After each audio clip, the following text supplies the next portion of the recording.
our Wednesday night Bible class for this week. Jim Morgan and Aaron Tremblay here, coming to you from the book of Genesis, chapter 41, continuing our study on the life and times of Joseph and looking at his faithfulness and his journey of faith that God leads him through. A lot of things have happened between last week and this week. To say the least. New baby at my house, storms that hit and knocked some trees down at our church this week. And I'll tell you one thing I think I learn every time something happens is maybe the church has hurt the economy because everyone goes out and helps each other. Those poor guys that are supposed to be getting paid to do that, Yeah. It's like all the members from church went out to all these different houses and we're helping cut up wood, and I'm just so thankful for the church family we have here and the willingness to serve each other. So Yeah, I am too, because one of those trees was mine. yeah, just wanted to make mention of that as we go into our study time this week. We'll also mention quickly the questions. If you have any questions you want to ask about this study today, if you're just starting to study along with us, maybe you've watched one of the previous Bible classes, you have a question on one of those, feel free to reach out to us. I'll set up the link on here so you can have access to the church email and send your question in, and we'll be happy to address it at the beginning of our class time next week. So we left off in Genesis chapter 41, and we got about to verse 42. Joseph has now interpreted the two dreams that Pharaoh has. Pharaoh obviously buys into his interpretation. It makes sense to him. And Joseph's reversal of fortune, if you will, is now about to begin. Big time. Big time. And so let's remember that at the beginning, before he's brought up to interpret these dreams, Joseph is still a prisoner. He's kind of running the prison, but nonetheless a prisoner. That's his status in the world. Yeah. It's an interesting flip. He's second in charge of the prison. That's Yes. about to change. Yes. And and he's to the point that he has to be cleaned up and shaven and all these things before he comes to be in the presence of Pharaoh. So he's kind of rough. He's in rough shape. He comes and gives these interpretations. Pharaoh believes his interpretations. Verse 37 says that this proposal pleased Pharaoh and all of his servants. And Pharaoh makes a statement, kind of faith, if you will, at least in Joseph and his God. He says, "Can we find a man like this in whom is the Spirit of God?" Yeah, because remember earlier in the story, he had asked his wise men, if you will, his magi, whatever you want to call them, you guys tell me what this dream means. And they said, we can't. We had no idea. And now here's a God who can, and if what he's saying is true, then this God has just saved the entire land of Egypt. Yeah, and we look at this, and now is the time that it seems like God's been preparing Joseph for all along. Oh, yeah. Since his brother sold him into slavery. And so we're at this point. Now Pharaoh is going to begin to bestow on Joseph some rewards for this interpretation.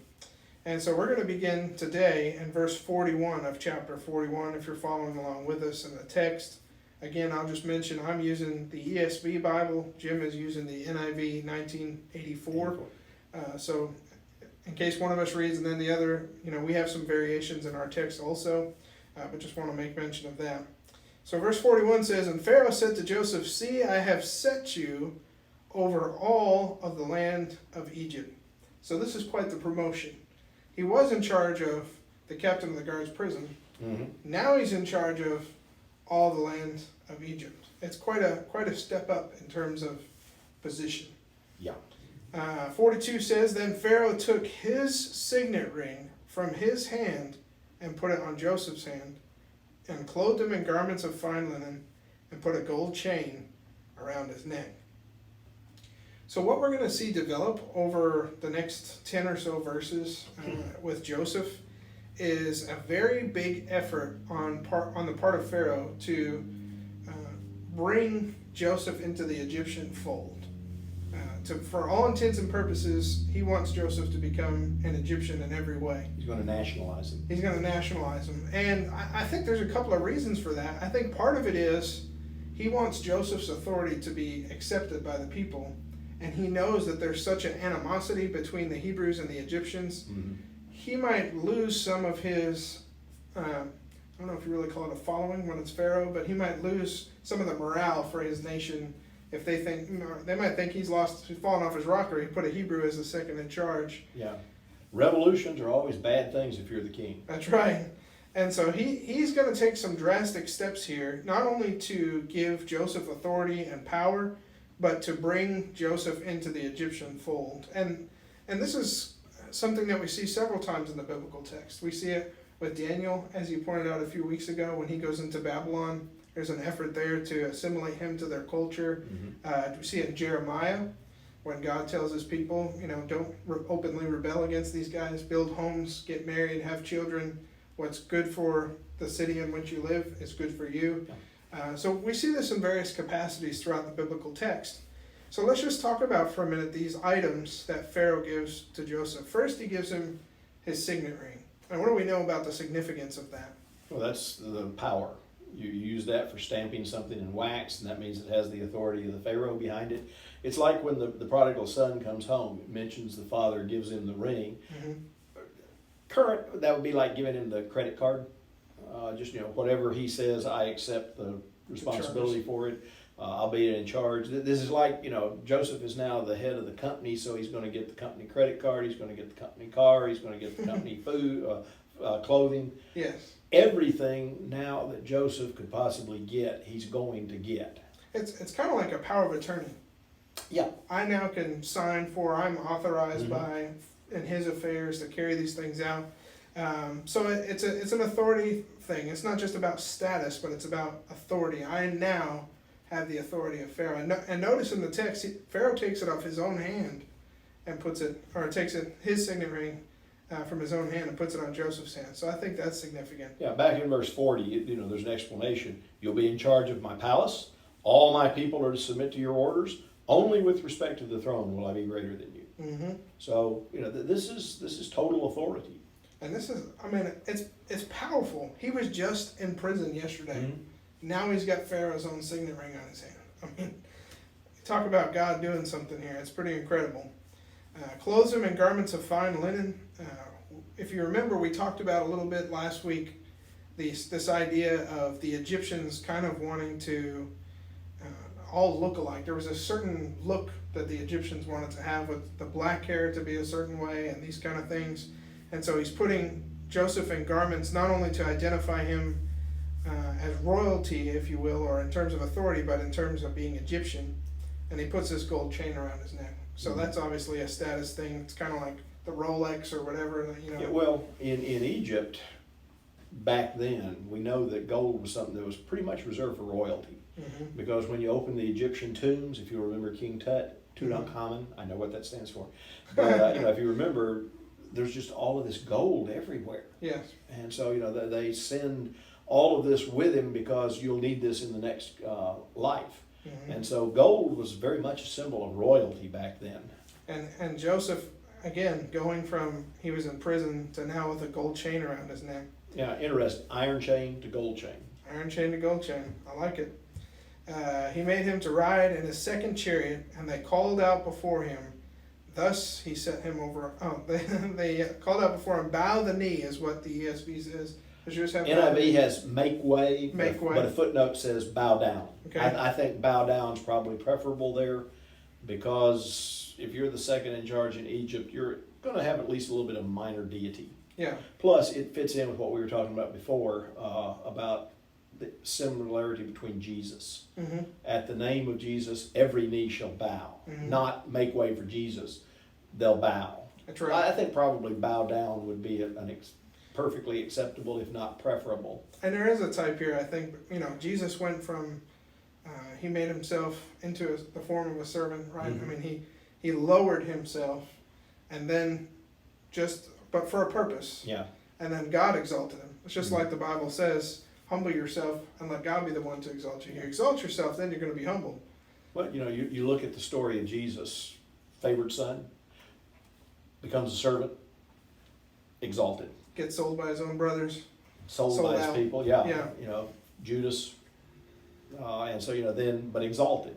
Mhm. So Joseph, favored son, servant, exalted, and now everybody's bowing down to him. So yeah, I think there's definitely some typology going on here, where For sure. you look at Joseph and you're supposed to see the story of Jesus, They just didn't know it at the time. That's right. And it'd be fulfilled many years later. Rides in his second chariot, they called out before him, bow the knee, thus he set him over all of the land of Egypt. So what we have being described here in verse 43 is basically the announcement of who Joseph is. There's no way to, put this out on satellite radio or put it on TV or, the local hieroglyphic newspaper, to send word out. This is the way to make a pronouncement of who Joseph is. So now everybody will know and be clear. And we were kind of joking earlier that the only person not at this parade was Potiphar's wife. She decided to sit this one out at home. Yeah, and we figure maybe she's making plans to leave the country even. And flee at this point. But the other thing is, a little bit further on, down at the last part of verse 45, Joseph went throughout the land of Egypt. He needs this stuff because, as you said, they don't have the radio or the television announcement. He needs this to identify him when he gets there. You do not mess with this man. This is not some imposter. This is not some guy coming in just trying to tell you what to do. This guy is the real deal. That's right. So all of these things, the signet ring, I never can pronounce that. Signet ring, the fine linen, the gold chain, the second command chariot, and the people going before him. It clearly identifies, because Pharaoh has to set Joseph up to where when he gets there, the people are not going to complain about losing 20% of their crop. That's right. So it has to be clear this man has the full authority of Pharaoh behind him.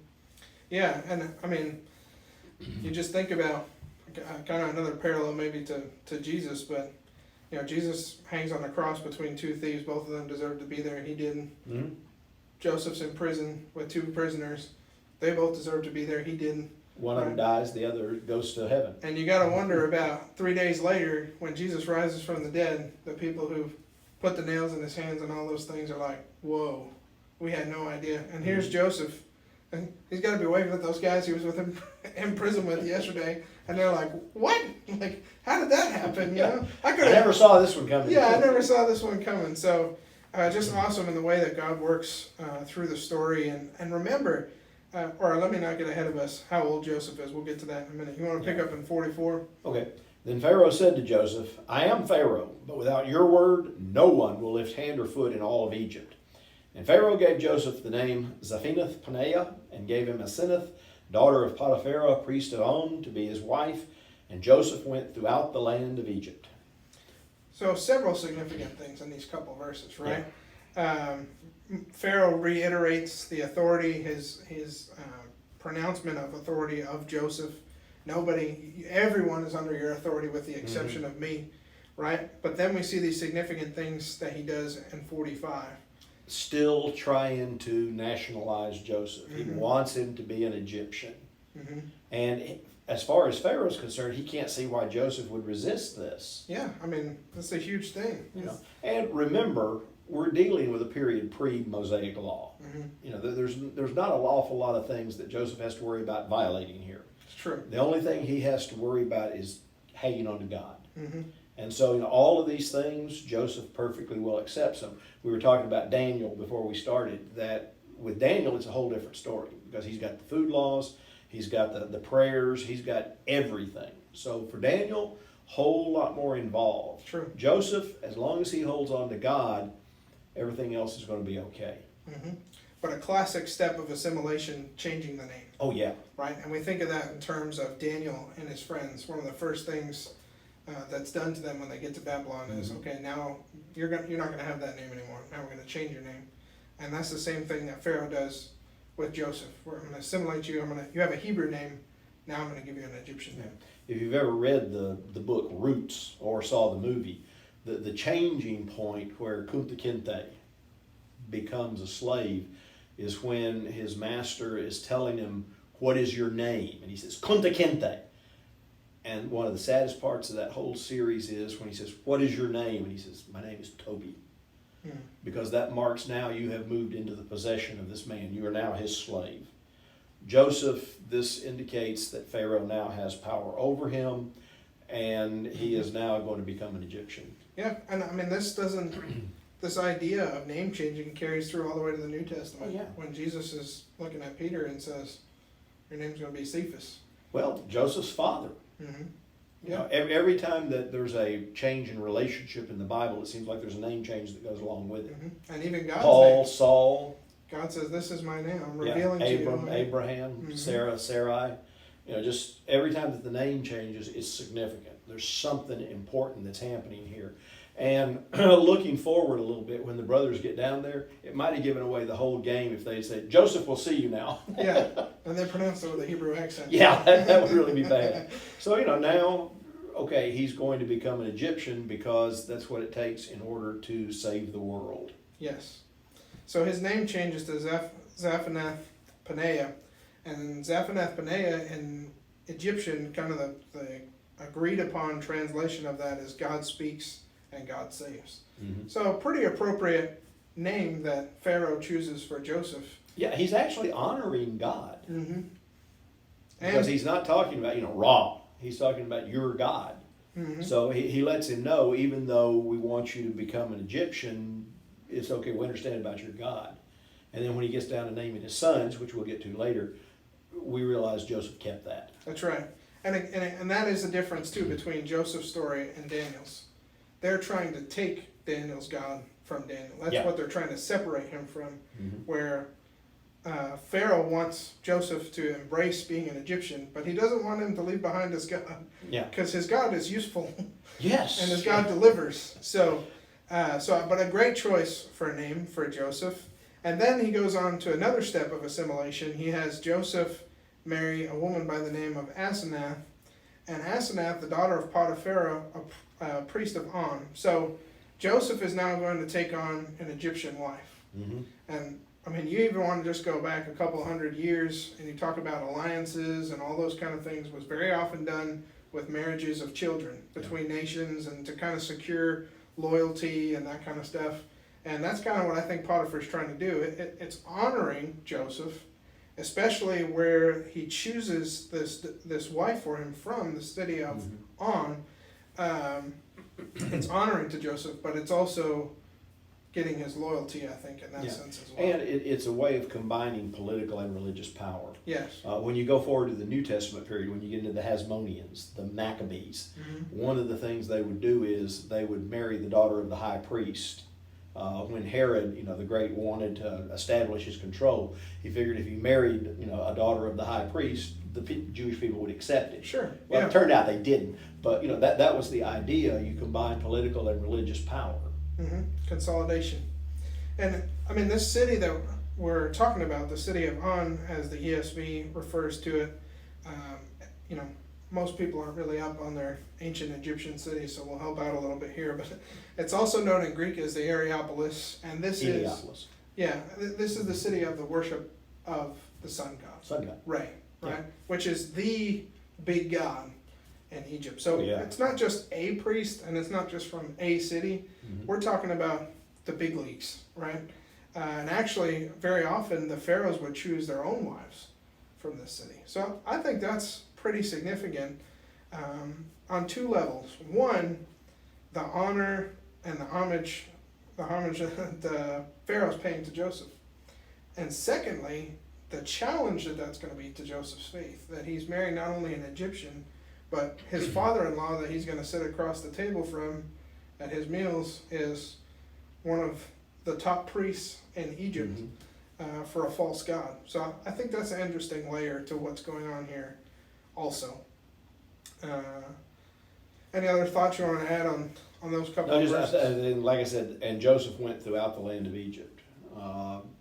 God had told him what's going to happen, but Joseph doesn't just sit back and say, okay, God can take care of it now. You go out and you do your part, and God will take care of you.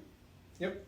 And then we get to 46 here, and this is where I was jumping ahead a little bit a minute ago. Joseph was 30 years old when he enters the service of Pharaoh. So we're talking about he's 17, he's sold into slavery. We're not given the specifics in terms of how long he spends in Pharaoh's house and how long he spends overall in the prison. We just know how much time goes between when he's forgotten. But you're talking 13 years from, I don't know if I'm ever going to see my family again. I don't know if I'm, just going to die a slave now. I mean, who knows what's going to happen to me. 13 years of challenge after challenge, of every day being a struggle. And then when he's 30 years old, he's elevated to a place where probably not many 30-year-olds have been elevated. No. And so God is faithful. And here's one of the things I wanted to stress. It's not that we look at Joseph when he gets to 30 and now he gets the position and the status and we say, okay, now God's been faithful to Joseph. That's not the case. God's been faithful to Joseph for every day of that 13 years in between. Mm-hmm. And we know that because even Potiphar saw that God was faithful. He said, hey, the Lord's with this guy. I'm going to put him in charge of everything. Pharaoh sees it in him. I mean, it's revealed to the cupbearer and the baker. I mean, God's been with Joseph all along. So it's not a question of circumstances revealing God's faithfulness. And again, if Joseph had received this at 17, he's not ready. Oh, no. But what happened during that 13 years is he learned how to run a household, an Egyptian household. Mm-hmm. Then he learned how the Egyptian political system worked. So by the time he gets to his job, he knows how to do the job that he would never have been ready for at 17. So God, it's like we've talked about before. Sometimes you have to grow into your blessings. Mm-hmm. You're not ready for them yet. Well, and it's Romans 5, right? Suffering produces character. Character produces... I mean, it's that process that we go through of growing and developing in our faith. Well, even Jesus, and he learned obedience. That's right.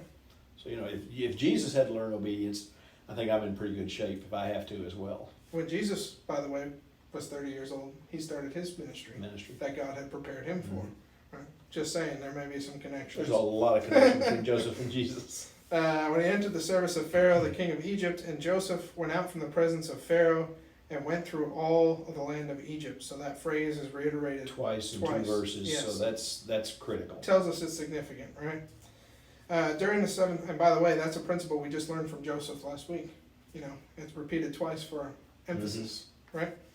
During the 7 plentiful years, the earth produced abundantly, and he gathered up all the food over those 7 years which occurred in the land of Egypt, and put the food in the cities, and he put in every city the food from the fields around it. And Joseph stored up grain in great abundance, like the sand of the sea, there's a phrase that we've seen before, until he ceased to measure it, for it could not be measured. So we are talking about a time of prosperity. Unlike any that's ever been seen before. Unprecedented and probably never seen since, right? Probably not. And all of this has been sparked, or the ability to take advantage of it and prepare, and all goes back to Joseph's interpretation of this dream. Mm-hmm. Because we know one thing about mankind, or our tendency as human beings, when we have an abundance of something, we're not always great about, a day could come when I might not have this much anymore, so maybe I should, it's kind of like the more we have, the more we utilize it. I guess that's where the toilet paper shortage came from. I don't know. And another thing here, just noticed, in each city he put the food grown in the fields surrounding it. Mm-hmm. He's not taking it away to a central location where everybody says, well, they just take and take and take. Mm-hmm. He puts it where the people realize if there's ever a time when it's not this great, then it's going to be in a place where we can get to it. They can see the benefits. Yeah. A lot of politicians could learn that lesson today. Oh man, big time. But I'm not getting into that. Yeah. But so a lot of abundance. Now I want to take us back to a phrase from the interpretations last week, which was when the times of famine come, it's going to be so bad that they're going to forget about the prosperity part of it. Mm-hmm.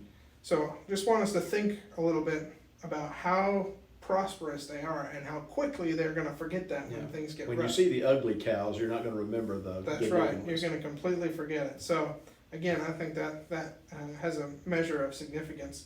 You want to take us into 50? Before the years of famine came, 2 sons were born to Joseph by Asenath, the daughter of Potiphar, the priest of On.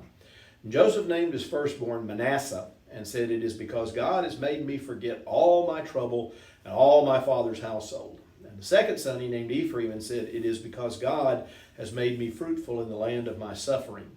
So again, what we talked about just a few minutes ago, both times it is because God. Mm-hmm. And he's not talking about Ra, he's not talking about Heliopolis, he's talking about God. Yeah, and I think, again, in the Old Testament especially, but really throughout the whole Bible, names are hugely significant. Yeah. Anytime, for me personally, when I'm studying a story in the Old Testament, I want to know what the names are. That's one of the first things I want to know. Mm-hmm. Now, sometimes, like in places like Isaiah, where he names his sons, the text tells us, or he's instructed, you will name your son this, and this is what his name shall mean. But then there's other times and places, like this place, for instance, where Joseph chooses his own names for his sons, but notice it's for a very specific purpose.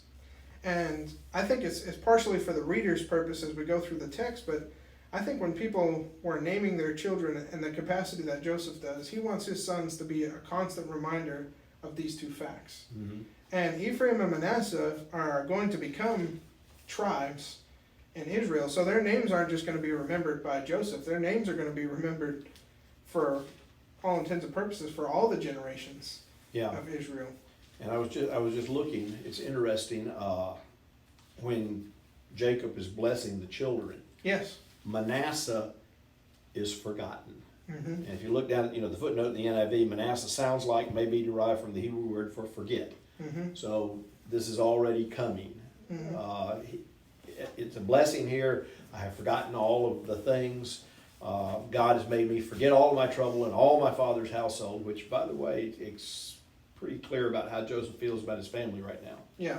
It is great that I have forgotten my father's household, which means that when they come down, you would expect a whole different reaction than what's actually going to happen. True. And I think the key here in terms of forget, because forget and remember are kind of a theme through the life of Joseph, but he's forgetting about the hardship, but what he doesn't forget about is God through all of this. And I think sometimes that's the struggle when we get into times of suffering or difficulty, is we forget God. Yeah. Ephraim, by the way, means twice fruitful. Yeah. So, which is doubly interesting when we talk about the double blessing that gets messed up when Jacob crosses his arms. Yeah. So there's kind of an interesting thing there. Forbearing. And by the way, Joseph doesn't miss the fact that his father crosses his arms. No, it did not. He's like, hey, Dad, fix it. And Jacob's like, no, I like This what is I'm the doing. way This it is how is. I'm going to do it. You're not telling me what to do, boy. That's right. So I think this is a powerful statement. All these things that Pharaoh does to try and assimilate Joseph to become an Egyptian, Joseph's willing to make some, I don't even want to use the word compromises. He's willing to embrace those things, but he's not willing to leave God out. And when it comes to his sons, where it makes a difference, he will not change. That's right. He's not moving there. So I think this is a powerful thing. And you look at those names, and you're just like, what a statement! What a couple of statements to make. 13 years. Think about everything that Joseph goes through, and his first son that he has, he says, God has made me forget all my hardship. Wonder how his father-in-law felt about that one. Yeah, true. And Ephraim, here's the thing. He looks backwards first. I've forgotten all my hardship. So he's living in the present, but he looks back and says, I'm letting go of that. And Ephraim's forward looking, right? God has made me fruitful. God's going to keep staying with me in the future. So both really powerful statements of faith, even in the midst of everything that's going on, I think. Yep. You want to take us into 53? Okay, the 7 years of abundance in Egypt came to an end, and the 7 years of famine began just as Joseph had said. There was famine in all the other lands, but in the whole land of Egypt there was food. And when all Egypt began to feel the famine, the people cried to Pharaoh for food, and then Pharaoh told all of the Egyptians, go to Joseph, do what he tells you. So when Pharaoh sees, hey, it happened exactly the way Joseph says, this is the reason why I wanted him to hang on to his God. Because now he's going to tell him what to do, and everything is going to be fine in Egypt. Mm-hmm. And this is where the faith comes in too, right? Like 5 years into this prosperity, it'd be easy to say, he was wrong. I mean, yeah, we're prosperous, but look how good things are. How could it possibly go bad, But you got to have faith. If you have faith in one part of the interpretation, you got to have faith in both parts, right? What's built up in 7 years can be taken away in very less than quickly. 7 years. Yes, and I like the statement too as we look here. And let's face it, we know what's going on behind these words. People are starving. And when people are starving and hungry and there's empty shelves at the grocery store and panic starts to set in, and maybe this rings a little familiar even to some of what we've gone through, everybody's coming to Pharaoh and saying, fix it. Mm-hmm. And I got to think that Pharaoh's pretty proud of himself when he says, I have a guy for this. I got a guy. You want to take that's my complaints department. Go see Joseph and he'll take care of you, right? So delegation, he's a good leader, Pharaoh is. And you have to remember, no matter how much food is there, you can't just let everybody have everything they want. That's right. Joseph is going to pass it out to make sure that it's going to last, because I think that Joseph's got an idea that if it's this bad here in Egypt, where we depend on the Nile, they depend on rain. Mhm. If the Nile has run dry and we're not growing anything, wow, it's got to be bad out there. And when they hear about us, they're going to be coming down here. Mhm. And we got a chance to really get rich here. Rich and consolidate power. Yeah. Mm-hmm. Yeah. Which is exactly And what give they a did. pretty, which is something Egypt never has throughout history, a pretty good reputation. Go down to Egypt, they'll get you food. Mm-hmm. And the rain god's probably getting a bad reputation right now, but the sun god's, Sun God's ruling over everything. Yeah, he's still working. So He's got the ugly cows. his so. father-in-law's probably happy, I Yeah. guess. You want to So, keep going? verse 56, when the famine had spread over the whole country, Joseph opened the storehouses and sold grain to the Egyptians, for the famine was severe throughout Egypt. And all the countries came to Egypt to buy grain from Joseph, because the famine was severe in all the world. Now, that's going to be an interesting point later in the story, is the Egyptians have to buy their food. Mhm. It's not just handed out to them. And over 7 years, what do you do when the money runs out? Sell yourself. Yeah, everything you've got. And it's interesting that at the start of this story, Pharaoh is not really all that powerful. Mm-hmm. He rules the country, but by the time you get down to later in the story, the people have still got their crops, they've still got their animals, they've still got their land, all that belongs to them. And guess who ends up owning it all through what Joseph does? Mm. Pharaoh. Pharaoh. He's going to own everything in Egypt except for the temples. And I think that's there for a purpose, that when you come down to later, when this Pharaoh of Moses' day is oppressing the people, wait a minute, Joseph made you what you are, and this is the way you treat his descendants? That's right. So it is a defense of what happens when the Egyptians give the Israelites all of this money and jewelry and everything else as they're leaving, because they're entitled to that. Joseph's the one who set you up. And they would have all You been do dead not- if it wasn't for Yeah, him. you Yeah. do not treat his descendants that way. And you got to remember too, based on the text here in Genesis, Egypt is actually the first slaves of Egypt. Mhm. I mean, the Egyptians enslaved themselves to Pharaoh, which is Pharaoh. what you're saying. I mean, they give He themselves owns to Pharaoh. everything. And I mean, you talk about consolidation of wealth and power. It's pretty significant. And I'll say again, here in 56 and 57, I think we see some more typing of Jesus. Mhm. God prepares Joseph, raises him up. When he's 30 years old, he begins his ministry. Well, the real purpose that God had developed Joseph for was to save the world. Yeah.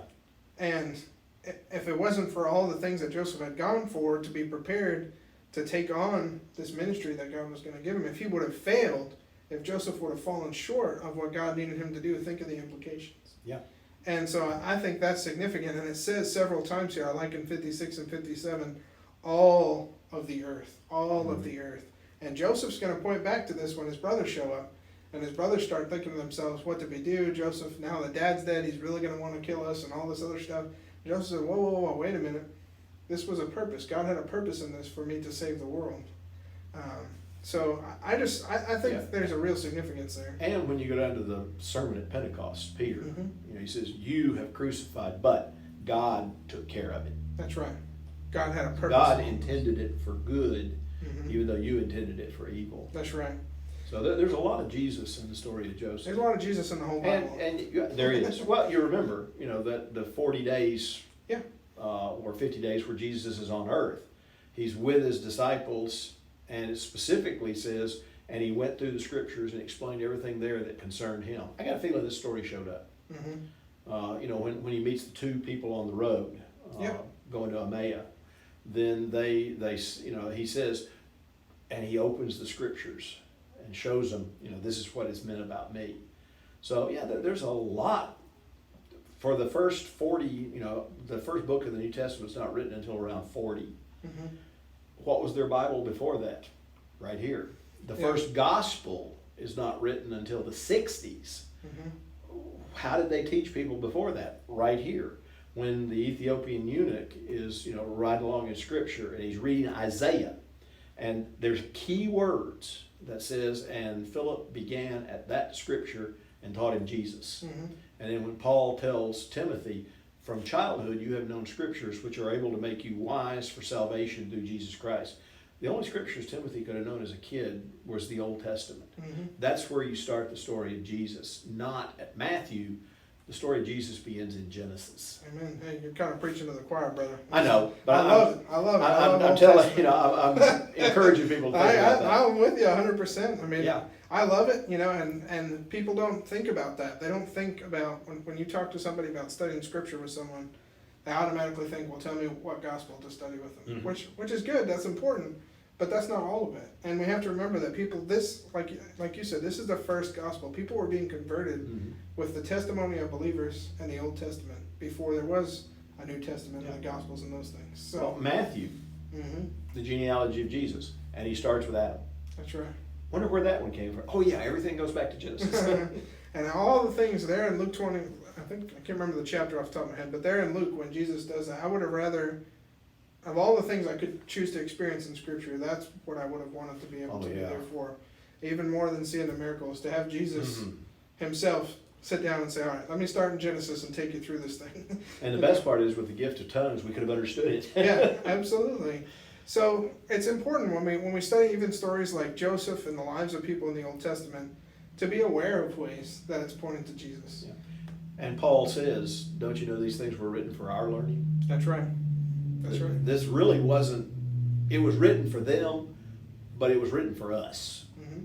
because we're the people of God. And I truly believe God has a purpose for all of us. Oh yeah. And so as we look at our lives and we look at the things that we go through, I think if we approach our life from a perspective of how can I glorify God or how can I use these things in my life toward that end, I think we'll be able to have an attitude like Joseph does, that we look back at our hardships and our sufferings and we say, God was there with me. Mm-hmm. And we look at our future and we say, God's still going to help me be fruitful. God's still going to bless me and be with me. In spite of whatever's happened in the past, I still have God with me. And that's the same thing Jesus does when he's on the cross. I mean, when he rises from the dead, who cares about the past stuff and the hardships? Now it's me and God. Looking forward to the joy that was before him. That's during right. the cross. I mean, it's incredible. And And the stories that the New Testament uses to explain that come from here. yeah, so you don't have to name your kids Manasseh and Ephraim, No. but But on the other hand, when you go out looking for a Bible, if you only buy a New Testament, you've cheated yourself of 2/3 of the story of Jesus. oh man, yeah, I mean, So that's important. it is. And we're out of time. We appreciate, we enjoy these studies, we enjoyed the Excuse questions last week. We appreciate everyone in taking the time to spend with us and study Genesis. And Notice coughed into the yeah, the vampire cough. Hopefully everybody's doing well. Like I said, if you have any questions, feel free to send them in to us. We're looking forward to having worship again this week, available online. So join us for that as well if you're able to. And we just really hope that you have a blessed week this week.